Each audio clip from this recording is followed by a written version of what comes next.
Jungle.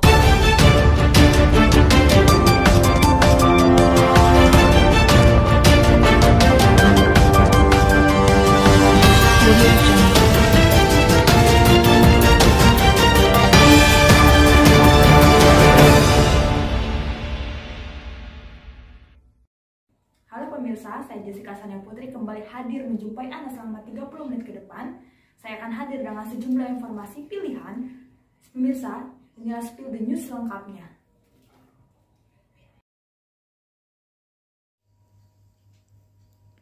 Omset pedagang turun drastis di Pasar Gudang Tiga Raksa.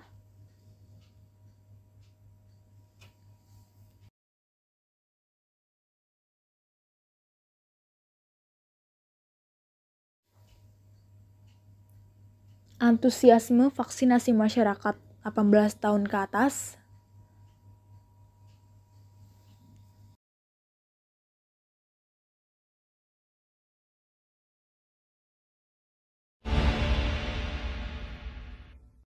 Pemirsa, Pasar Gudang Tiga Raksa Kabupaten Tangerang semakin sepi dikunjungi oleh pembeli. Selain berdampak terhadap omset pedagang, kondisi ini juga dapat dipastikan dapat mempengaruhi pendapatan daerah. Pandemi virus COVID-19 yang telah berlangsung hampir 1,5 tahun, bukannya meredah, virus ini malah bermutasi dan semakin banyak menginfeksi masyarakat. Sejumlah pedagang mengeluhkan omset penjualan yang mengalami penurunan drastis dari hari ke hari, akibat pembeli yang enggan datang ke Pasar Gudang Tiga Raksa. Merosotnya jumlah pengunjung, pasar tradisional yang tak cukup membantu kondisi saat ini. Kini, sejumlah pedagang hanya menggantungkan harapan dari beberapa pembeli yang telah menjadi pelanggannya sejak Pasar Gudang Tiga Raksa dibuka. Tentunya harapan tersebut agar kondisi pasar dapat ramai seperti kali pertama berdirinya pasar. Pemirsa, operasi ketupat dalam rangka pengamanan Idul Fitri 1442 Hijriah yang dilaksanakan sejak tanggal 6 Mei sampai 17 Mei 2021 memberlakukan larangan mudik guna untuk mencegah penyebaran COVID-19.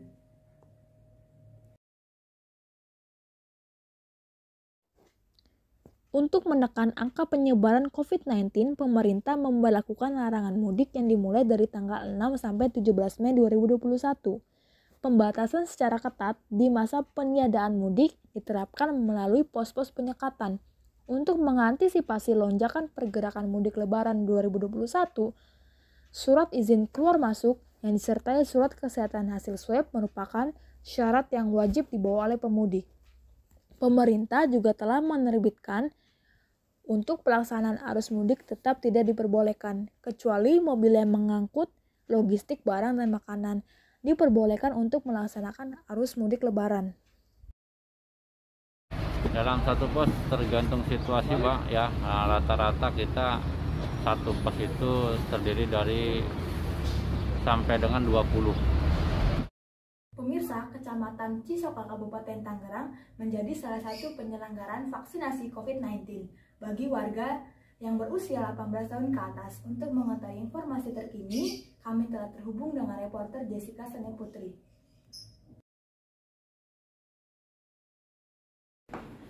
Ya pemirsa, saat ini saya sedang berada di Kecamatan Cisoka yang terlihat ramai sejak Selasa pagi hari ini. Untuk memastikannya, saya sudah bersama dengan Pak Erwan. Hari ini tampaknya bisa dikatakan berjalan dengan baik ya Pak. Bisa digambarkan secara detail bagaimana program pelaksanaan vaksinasi pada pagi hari ini Pak? Pada hari ini vaksinasi di Kecamatan Cisoka itu untuk tahap atau dosis yang kedua, alhamdulillah berjalan dengan lancar, antusiasme dari masyarakat juga bagus gitu.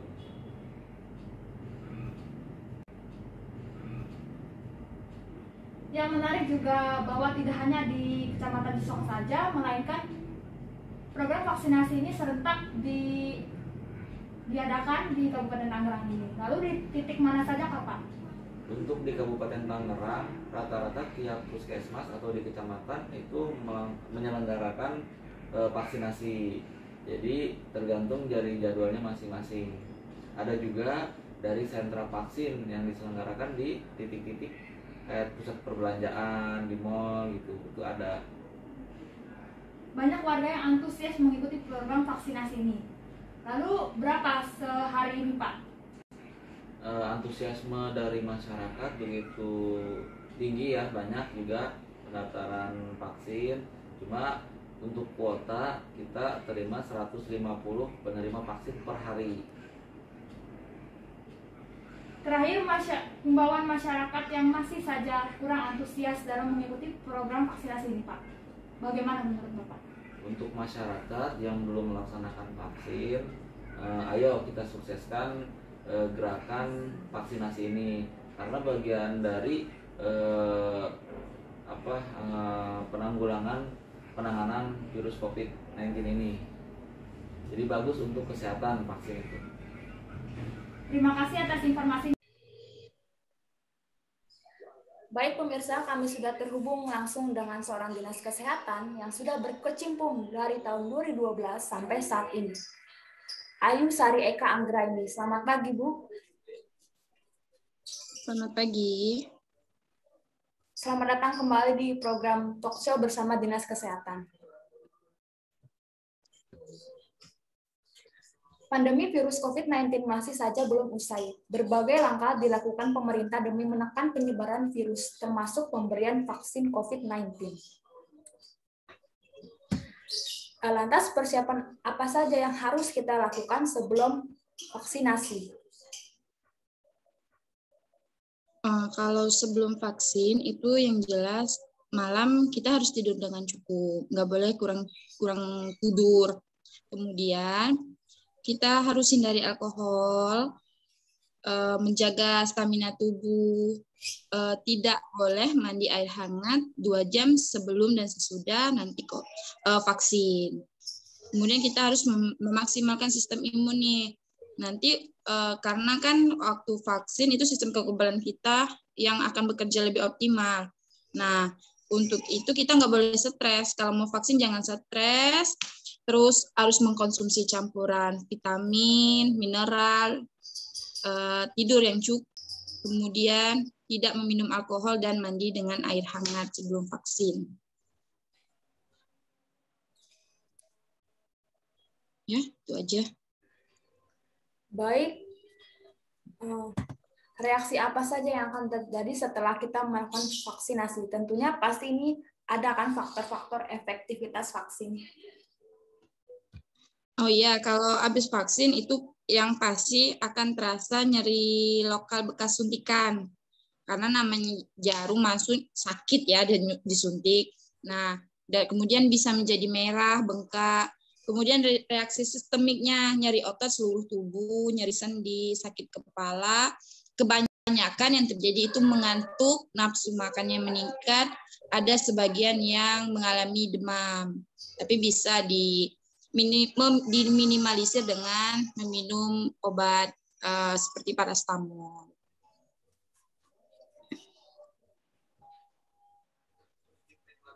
Lantas siapa saja yang boleh dan tidak boleh diberikan vaksinasi ini? Kalau orang yang boleh divaksin pastinya orang dengan dalam keadaan sehat. Kemudian untuk orang yang memiliki penyakit seperti penyakit diabetes itu boleh, tapi dengan pengidap diabetes tipe 2 terkontrol. Kemudian penyakit TBC yang minimal 2 minggu sebelum divaksin, ia telah mengkonsumsi obat dari dokter parunya. Kemudian kalau yang nggak boleh divaksin, tentunya suhu tubuh si yang akan menerima vaksin itu tidak boleh lebih dari 37,5 derajat Celcius. Kemudian tidak boleh dalam keadaan batuk ataupun demam. Karena kalau batuk dan demam, kita nggak bisa kasih vaksin. Kita harus melakukan screening terlebih dahulu apakah si orang ini sakit COVID atau enggak. Nah, setelah dia tahu dia enggak COVID, keadaannya sudah membaik, baru boleh dilakukan vaksinasi. Kemudian yang memiliki tekanan darah lebih dari 110 sampai 80 mm Hg. Buat pemirsa yang sangat menyukai minuman kekinian dengan beragam varian rasa yang ditawarkan, ini menjadi salah satu pilihan yang wajib pemirsa coba.